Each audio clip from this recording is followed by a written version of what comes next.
مجھے تو کوئی موقع نہیں ملا. یہ گلہ بہرحال رہے گا کہ ہماری سپریم اولن تو وہ شرمناک کیس جس کی وجہ سے اس معاشرے میں رہتے ہوئے انسان کا سر شرم سے جھک جاتا ہے کہ اس کے اوپر عمران خان صاحب کو اور بشرا بی بی کو آج باعزت بری ہونا چاہیے. دوسرا ریزرو سیٹس کا کیس, اس کے اوپر بھی ہم کلیئر ہیں کہ پاکستان تحریک انصاف کا حق ہے اور اس کے بعد SIC کا حق ہے. ہمیں ہمارا حق دیا جائے گا اور میں امید کرتا ہوں کہ گزری ہوئی رات پاکستان کی جمہوریت, پاکستان کی عوام کی منشا, پاکستان کے آئین اور دستور کے اوپر باری نہیں پڑے گی, کیونکہ وفاقی دارالحکومت کی راتیں فیصلوں سے پہلے آپ کے علم میں ہے کہ سرگوشیاں ہوتی ہیں, مختلف باتیں ہوتی ہیں, مختلف چیزیں کی جاتی ہیں. ہم امید کر رہے ہیں کہ وہ ٹیکنیکل گراؤنڈز ہوں, وہ لاجیکل گراؤنڈز ہوں, وہ مورل گراؤنڈز ہوں, ہم ہر لحاظ سے یہ کیس جیت چکے ہیں. یہ فیصلہ انشاءاللہ ہمارے حق میں ہی آئے گا اور فیصلے کے بعد انشاءاللہ ہم اس کے اوپر کامنٹ کریں گے.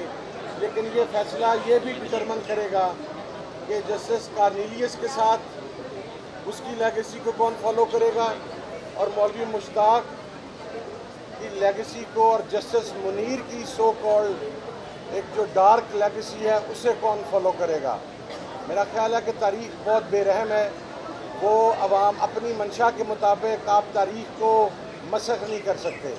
آج کا فیصلہ پاکستان کی اس سپریم کورٹ کے لیے, اس کے قابل احترام ججز کے لیے, پاکستان کی ڈیموکریسی کے لیے, پاکستان کی عوام کے لیے سب سے امپورٹنٹ ہے. اور ہم امید کرتے ہیں کہ اعلیٰ عدلیہ میں بیٹھے ہوئے ہمارے معزز جج صاحبان اس بات کو ملحوظ خاطر رکھیں گے اور انشاءاللہ فیصلہ ہمارے حق میں آئے گا. تھینک یو سو مچ. آپ دونوں سے سوال ہے سر, ایک سوال چھوٹا سا. حامد رضا صاحب, آپ نے کہا تھا کہ آپ کو بولنے کا موقع نہیں مل رہا, کیا آپ کو بولنے کا موقع ملا؟ آپ نے اپنا نقطہ نظر پیش کر دیا. اور آپ سے بات میں سوال ہے, کیا مسلسل آ رہے ہیں پیشی پہ, آپ کا اس کیس کے ساتھ کیا لنک جڑا ہوا ہے؟ مجھے تو کوئی موقع نہیں ملا. میں تو تقریباً 7 ہیئرنگز کے اوپر مجھے خود بلوایا گیا تھا اور اس کے بعد میں کھڑا رہا. شاید کوئی ایسی چیز نہیں ملی. میں تو صرف الیکشن ڈے پہ آخری 5 گھنٹوں میں ہونے والی داستان بیان کرنا چاہتا تھا کہ ہمارے ساتھ ایکچولی ہوا کیسے اور ہمارے فنڈامنٹل رائٹس کو مجروح کیسے کیا گیا, ہمیں کیسے ROs کے آفس میں انٹریز ڈینائی کی گئیں at the time of submission, at the time of scrutiny, at the time of symbol allotment, اور اس کے بعد کیا کچھ ہوتا رہا. لیکن موقع نہیں دیا گیا.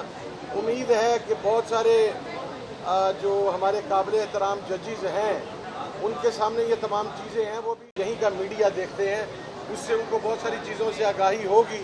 لیکن یہ گلہ بہرحال رہے گا کہ ہماری سپریم عدالت تھے تو پوری قومی اسمبلی نے ان کی گفتگو کو تحمل سے سنا تھا, لیکن اسی قومی اسمبلی کا فارم 45 کا نمائندہ جب اس عدالت میں آیا تو اس کی آواز کو نہیں سنا گیا. Thank you. آپ نے جو سوال کیا ہے کہ